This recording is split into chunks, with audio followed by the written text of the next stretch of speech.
आज हम हमारी न्यू यूनिट स्टार्ट करेंगे। फर्स्ट यूनिट आपकी कंप्लीट हो गई थी, आपका मीन्स टू से आपका जो क्वेश्चन है ना वो आपके उन दोनों चैप्टर्स में से कंप्लीट हो जाएगा। अब हम स्टार्ट कर रहे हैं हमारी यूनिट नंबर 4। फर्स्ट चैप्टर है यूनिट नंबर 4 का, आपका चैप्टर 10th है, जहाँ पे हम वेक्टर्स के बारे में बात करेंगे। ठीक है, मल्टीपल प्रोडक्ट्स ऑफ वेक्टर्स। इसमें आपका फर्स्ट टॉपिक आता है स्केलर प्रोडक्ट।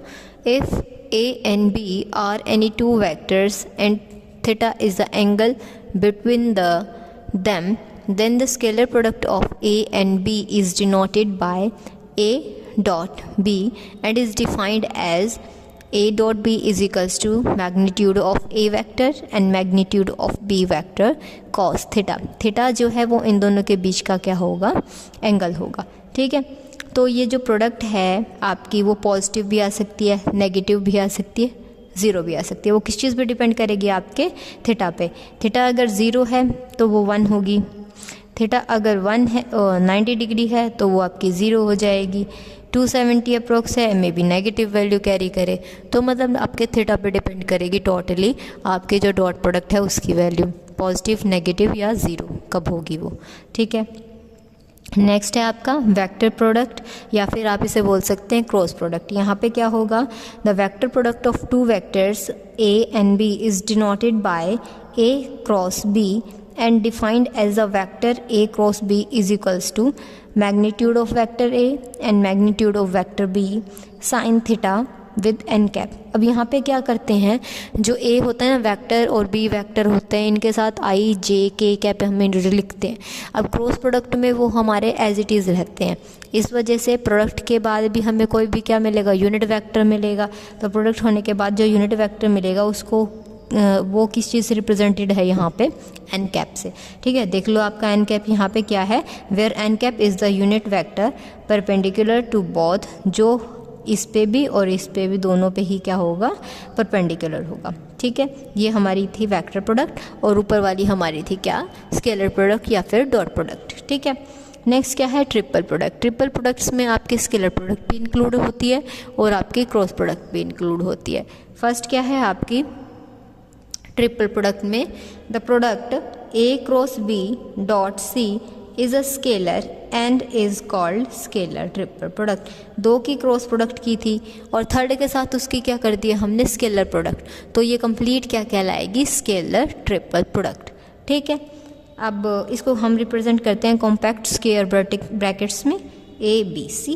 ठीक है, दो की क्रॉस होनी चाहिए, सिंगल वाले के साथ आपके क्या होने चाहिए, डॉट प्रोडक्ट होनी चाहिए, तो हमारी जो प्रोडक्ट कहलाएगी वो क्या कहलाएगी, स्केलर ट्रिपल प्रोडक्ट। नेक्स्ट है हमारा वेक्टर ट्रिपल प्रोडक्ट। इसमें तो क्या हो जाती है, डॉट प्रोडक्ट हो जाती थी एक टर्म की बाकी दोनों के साथ, इसमें तीनों की ही क्या होगी, क्रॉस प्रोडक्ट होगी। ओके,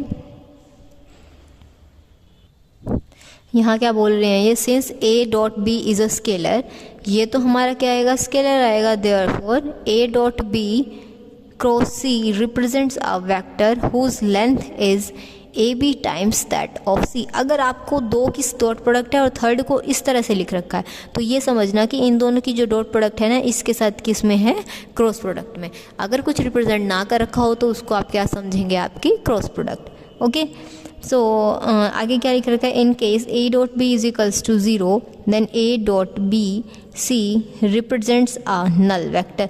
अगर स्केलर ही 0 हो गया, 0 की आप किसी चीज़ से भी मल्टीप्लाई करो तो वो क्या बन जाएगी, 0। तो हमारा जो वेक्टर होगा, रिजल्टिंग वेक्टर, वो किस तरह से लिखा जाएगा, 0 आई कैप, 0 जे कैप, 0 के कैप, तो हमारा वो क्या कहलाएगा, नल वेक्टर। क्लियर है। फर्स्ट आप नेक्स्ट टॉपिक है हमारा determinant form of the scalar triple product. अब इस फर्स्ट एक्सरसाइज में हम सिर्फ स्केलर ट्रिपल प्रोडक्ट के बारे में पढ़ेंगे, जहाँ पे किस तरह से एक्सपेंड कर रखा होगा वेक्टर्स को। जैसे ए है आपका, उसको हमने किस तरह से राइट किया है, A1 आई कैप प्लस A2 जे कैप प्लस A3 के कैप। सिमिलरली बी को B1 आई कैप, B2 जे कैप, B3 के कैप। ओके, सी को रिप्रेजेंट कर रखा है C1 I cap, C2 J cap, C3 के कैप। तो वेहर I J K are unit vectors along 3 mutually perpendicular directions forming an right handed orthonormal triad of vectors. ठीक है, scalar triple product के लिए कि इन्हीं दो वेक्टर्स की तो हमें क्रॉस चाहिए होती है और थर्ड के साथ हमें क्या चाहिए, डॉट प्रोडक्ट। तो हम यहाँ वही करेंगे, दो की क्या कर देंगे, पहले क्रॉस प्रोडक्ट कर दी। क्रॉस प्रोडक्ट किस किस की है, ए क्रॉस बी की। तो फर्स्ट लाइन तो ए के एलिमेंट्स की, सेकेंड लाइन बी के एलिमेंट्स की, आई जी के। अब हम किस तरह से फाइंड आउट करते हैं, हमारा determinant A2 B3 minus B2 A3, साथ में जिसको छोड़ा था वो आई कैप। ओके, नेक्स्ट क्या है, इसको छोड़ेंगे यानी ये वाली रो गई, ये वाली गई, A1 B3 B1 A3 ये आ जाएगा। साथ में किसे छोड़ा था, J कैप को छोड़ा था। अब छोड़ देते हैं K कैप को, तो हमारे पास आया A1 B2 A2 B1। तो इनमें क्या आ जाएगा, किसे छोड़ा था हमने, K कैप को, तो K कैप इसके साथ आ जाएगा। ठीक है, अब क्या करनी है, स्केलर से मल्टीप्लाई करनी है। स्केलर हमने मान लिया C is to C1 I cap, C2 J cap, C3 K cap. Okay, dot product में क्या होते हैं, आई वाले वेक्टर की आई वाले वेक्टर के साथ हो जाती है, J की J के साथ और K की K के साथ वेक्टर मल्टीप्लाई हो जाती है। तो यहाँ पे हमारे पास डिस्क्रिमिनेंट किस तरह से आ जाएगा, C1 C2 C3 A1 A2 A3 B1 B2 B3। Clear है। अब इसके बाद हमें क्या करना है, एक जो A1 है उसको हमें ऊपर लेकर जाना है। तो A ऊपर जाएगा तो C वाली जो क्या हो जाएगी, नीचे आ जाएगी। तो साइन चेंज हुआ, इस वजह से नेगेटिव साइन। ओके, अब इसके बाद हमें क्या करना है, यहाँ C वाली आ जाएगी, C वाली को नीचे लेके आना है, B वाली को फिर सेकंड प्लेस पे लेके जाना है। ठीक है, तो यहाँ पे प्लेसेस कितने बार चेंज हुए, 2 टाइम्स। तो यहाँ पे इस कंप्लीट डिस्क्रिमिनेंट की वैल्यू क्या होती है, -1 की पावर में जितने भी टाइम्स क्या होता है, रिप्लेसमेंट होती है। अब यहाँ पे रिप्लेसमेंट कितने टाइम्स हुई, इवन नंबर ऑफ टाइम्स हुई। तो -1 की पावर इवन करेंगे तो हम क्या आ जाता है, 1। तो यहाँ पे इसी तरह से हमने क्या किया है, इसको साइकिल, यहाँ पे फर्स्ट रो को इंटरचेंज किया तो हमारे पास नेगेटिव साइन आया। फिर एक और रो को इंटरचेंज करेंगे यहाँ पे, तो हमारे पास क्या हो जाएगा, पॉजिटिव साइन। अब देखो यहाँ पे फिर से इसको सेकंड पोजीशन पे ले गए और इसको थर्ड पे ले आए, तो हमारे पास यहाँ क्या हो गया, डिस्क्रिमिनेंट पॉजिटिव हो गया।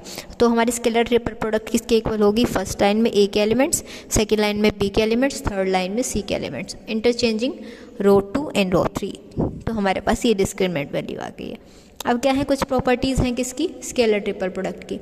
फर्स्ट प्रॉपर्टी क्या कहती है, property 1, scalar triple product ABC is not changed if the cyclic order of the vectors is maintained।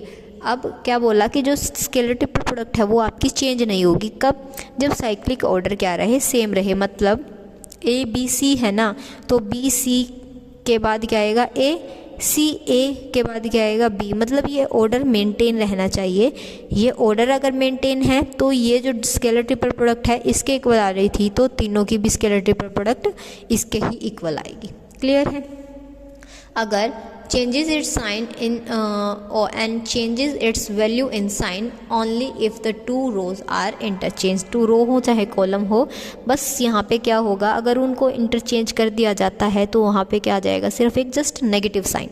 Okay, वैसे तो आपकी डिस्क्रिमिनेंट की वैल्यू सेम रहेगी, बट एक नेगेटिव साइन वहाँ पे क्या हो जाएगा, अलाइन हो जाएगा वहाँ पे उसके अकॉर्डिंग। ओके, अब जैसे हमने A को मान लिया, ये B के हैं और ये C के वेक्टर्स को हमने डिवाइड कर दिया अलग अलग एक्सिस के अलोंग। सो ABC की triple product A1 A2 E3 B1 B2 B3 C1 C2 C3। अब क्या करना है हमें, हम ये तो कर दिया डिफाइन, अब BCA लिखना है। अब है तो साइक्लिक ऑर्डर में ये, अब देखते हैं ये नेगेटिव वैल्यू अटेन करता है या पॉजिटिव अटेन करता है। अब क्या करना है, B वाले, देन C, जो मिडल में होगा वो मिडल में, जो थर्ड में होगा वो थर्ड में। ओके, अब हमें क्या करना है, A वाली लाइन को यहाँ पे सेकंड रो में लेके आना है, तो एक नेगेटिव साइन आ गया। अब A को हमें फर्स्ट वाली पे लेके जाना है, तो यहाँ पे क्या होगा, -1 का स्क्वायर हो जाएगा। और डिस्क्रिमिनेंट हमारा क्या आ जाएगा, पहले A वाली line, then B, then C। मतलब ये वाला डिस्क्रिमिनेंट भी इसके वाले डिस्क्रिमिनेंट के क्या आ गया, इक्वल आ गया। तो यही हमारी प्रॉपर्टी 1 कहती है, अगर जो स्केलर ट्रिपल प्रोडक्ट है उसका ऑर्डर अगर सेम रहता है तो डिस्क्रिमिनेंट की वैल्यू क्या रहेगी, सेम रहेगी विद पॉजिटिव साइन।